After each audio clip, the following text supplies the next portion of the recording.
Today I am going to present here what is the statement of law of reciprocal deflections or Maxwell's reciprocal theorem and proof of this theorem, how we can derive this theorem for an elastic structure.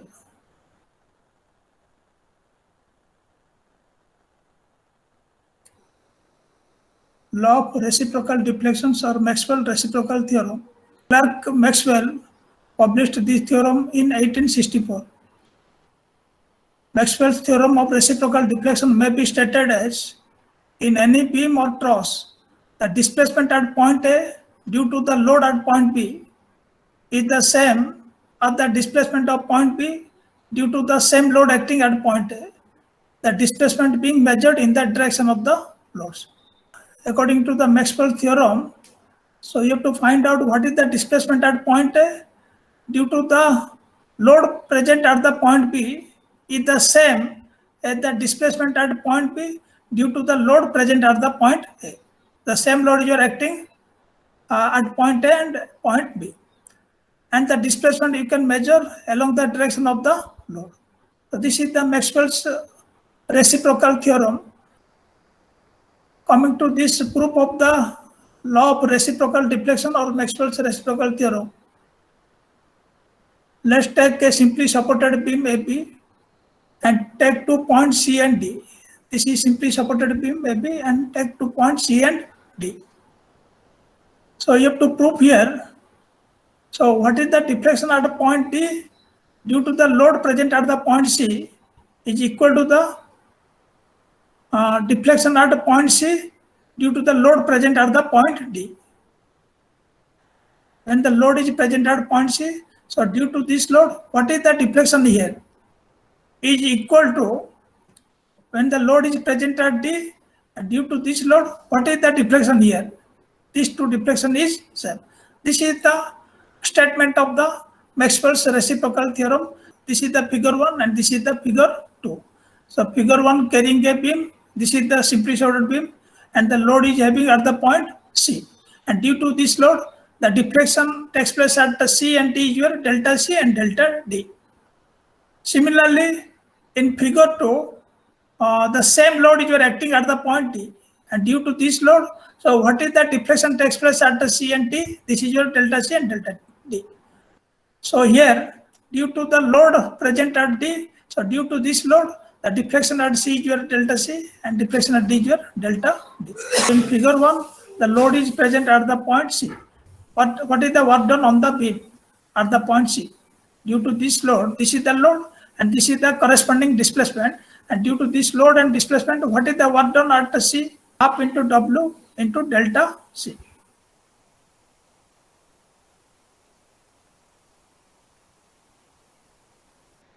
As the beam is loaded with load W at C, let another equal load W be applied at D. So there will be the further deflection delta C and delta D at C and D as shown in figure 3. So due to this load, this is the deflection takes place. Then what is the work done at this stage? So when only the load is present at the point C, so this is the work done on a beam. This is the work done on a beam, half into W into delta C. But when the load, this load is present, and then you have to add another load W at D. And due to this load, this is the deflection takes place, delta C and delta D. Then what is the work done at this stage? What is the work done, total work done at this stage? Because already due to this load, so what is the work done? Half into W into delta C. Then this load added at the point D. So due to this load, this is the deflection takes place. Small delta C and small delta D.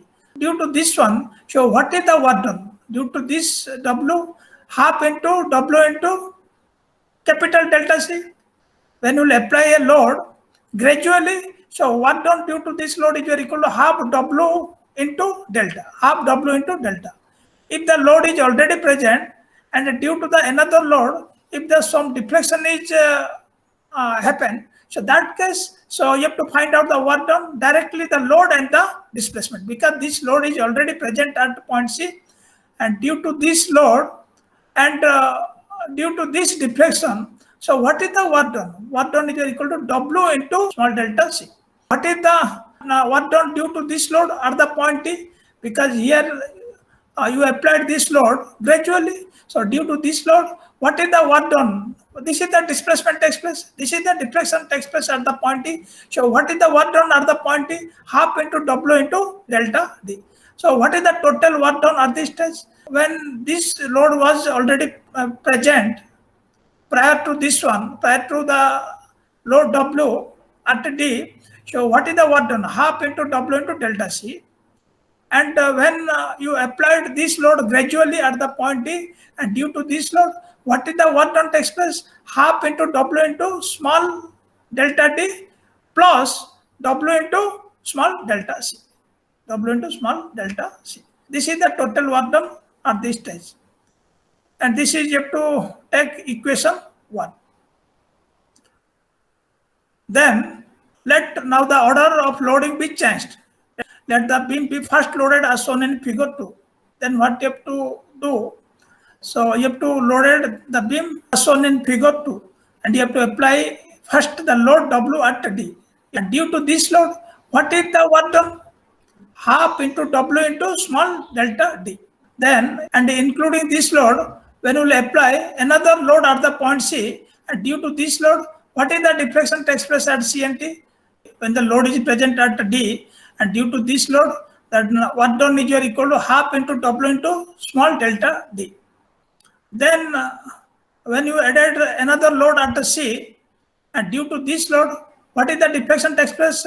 This is the delta C and delta D. And due to this load, what is the work done? So here this load is gradually applied. So due to this load and due to this deflection, what is the work done here? Half into W into capital delta C. And due to this load, what is the work done? W into delta D. Because this load is already present, so you have to find out the work done due to this load here and due to this deflection. So the work done is equal to W into delta D. Then what is the total work done at this stage? When both load W at D and W at C is applied, so what is the total work done at this stage? Equal to half W delta D plus half W delta C plus W delta D. This is equation 2. Equate equation 1 and 2. Then after equating equation 1 and 2, so this is half W delta C, this is cancelled, and this is half W delta D, half W delta D, this is cancelled. So W delta C is equal to W delta D. So after cancelling this one W, so this delta C is equal to delta D. So this is the proof of the Maxwell's reciprocal theorem. The deflection at C due to load W at D is equal to the deflection at D due to load W at C. This is the proof of Maxwell's reciprocal theorem. Then I will prove the Maxwell's reciprocal theorem. Let us take one cantilever beam. Let us take one cantilever beam AB of length L, and a concentrated load is present at the free end of the cantilever beam. And this is, you take another point C between A and B, C at a distance small a from the support A. This is the deflected shape of the cantilever beam. So due to this load, when the load is present at B, and due to this load, what is the deflection here? What is the deflection at C? Then, when we will present the same load at C, and due to the load present at C, what is the deflection at B? You have to prove this one.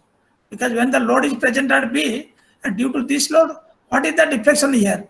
Similarly, when you will put the load at C, same load, and due to this load, what is the deflection at the point B? So that you have to prove. This is the proof of Maxwell's reciprocal theorem. So this is cantilever beam, and here this is the deflected shape of the cantilever beam due to this load. And you know how to draw the bending moment diagram of this cantilever beam, you know. So this is the load present at the free end, and due to this load, what is the bending moment at the here fixed end? What is the bending moment here? This is cantilever beam, and due to this load W at the free end, so what is the moment? What is the bending moment at A? W into L. The moment at the end A, you have W into L. And what is the moment at C? W into this length is your L minus A, W into L minus A. So this is the bending moment diagram. Then you have to find out what is the deflection at C. So how we will find out this deflection? They will find out here the deflection at C using the conjugate beam method. So what you have to do in the conjugate beam method? Because this is the bending moment diagram. So the M by I diagram is your loading of the conjugate beam. You have to take a conjugate beam, and this M by I diagram will be the loading for the conjugate beam. If this is the cantilever beam, so this end is your fixed. So in conjugate beam, this end becomes free, and this is the free end in the original cantilever beam. So here in the conjugate beam, you have to take this end is your fixed. You have to take this end is your fixed. So this is the beam, this is the conjugate beam. This is the conjugate beam. So here this end is your fixed and this end is free. And this is the M by I diagram. Here you see what is the bending moment at a WL. So here you have to take WL by I in M by I diagram. And what is the bending moment at C? W into L minus A. So in M by I diagram, you have to take W into L minus A by EI. This is the M by I diagram. So you have to find out what is the deflection at C at a distance A from the support A by conjugate beam method. By conjugate beam method, what you have to find out here at the point C? What you have to find out here? You have to find out what is the bending moment here. You have a deflection, you have to find out what is the bending moment at the point C. So you take the delta C, what is the deflection of the cantilever beam at the point C is equal to the bending moment at the point C of the conjugate beam of this portion. So take the bending moment, here you take this is one rectangle and take this is one triangle and take the bending moment of this portion about the point C. So here this rectangle is your W into L minus A by EI, and this is the ordinate. And what is the length of this one? A. The length is given, this one is A. So what is the area? A into W into L minus A by EI. And what is the centroidal distance? A by 2. W into this one. W into L minus A into A, which is into A by 2 plus what is the area of this one? Because this portion, if this is your, this height is your W into L minus A and this total height is your W into L. So what is this height? This height is equal to W into A. So what is the area of this one? Half into WA into A. And what is the centroidal distance? What is the central distance? This is the triangle, and from this side, so what is the CG distance? A by 3, and from this side, what is the CG distance? 2A by 3. So you take the area of this one, half into WA into A, half into WA into A, and what is the centroidal distance? 2A by 3. This is the deflection after C. Then after simplification of this expression, so delta C is equal to WA square by EI, 3L minus 3A plus 2A by 6. Then delta C is equal to WA square by EI, 3L minus A by 6 is equal to WA square by 2EI, L minus A by 3. So this is equation 1. Similarly, you have to consider the same cantilever of length, same length, and you have to apply the load W at C. And due to this load, you have to find out what is the deflection at the point B. Due to the same load at C, you have to find out what is the deflection at the point B. By conjugate beam method, you have to find out what is the deflection here. You know this is the load, and due to this load, so you can draw the bending moment diagram. So what is the bending moment at A? W into A. This is the bending moment diagram of this cantilever beam when the load is present at C.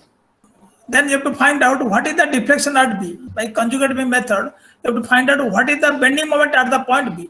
First, you have to take the conjugate beam. So because this is the cantilever, this is end is your fixed. So you have to take this end is your free and this end is free. So in conjugate beam, you have to take this end is your fixed. This is fixed end and this is free end, and this is the M by I diagram. The M by I diagram is the loading for the conjugate beam. This is the loading and this is the end Then you have to find out what is the bending moment at the point B. You have to find out what is the deflection at the point B. The deflection at B will be equal to the moment of M by I diagram between A and B about B by conjugate beam method. So you have to find out what is the bending moment of the conjugate beam. So this is the M by I diagram. So you have to find out what is the area of this one, half into WA into A area, and what is the central distance of this area about the point B. So here you have to take, you know, this length is your L, and if this side for this area, so from this to this is your 2A by 3, and from this CG to A is your A by 3. So if we will deduct this one, A by 3 from the total length, then we will get what is the moment of this area. So you know this is total length is your L, and this side the central distance is your A by 3. So L minus A by 3, so this length is your L minus A by 3. The moment of this area about the point B is your equal to, and the central distance is your L minus A by 3 about the point B. So here you take delta B is your equal to 1 by EI half into WA into A into the central distance from the point B of this area. So the central distance is equal to L minus A by 3. Then after simplification, delta B is equal to W square by 2EI into L minus A by 3. This is equation 2. Here you got in equation 1, this is W square by 2A L minus A by 3 delta C. And here you got delta B is equal to W square by 2A L minus A by 3. So this is the proof of the law of Maxwell's reciprocal theorem. Delta C is equal to delta B. This is the proof of Maxwell's reciprocal deflection. Maxwell's reciprocal theorem.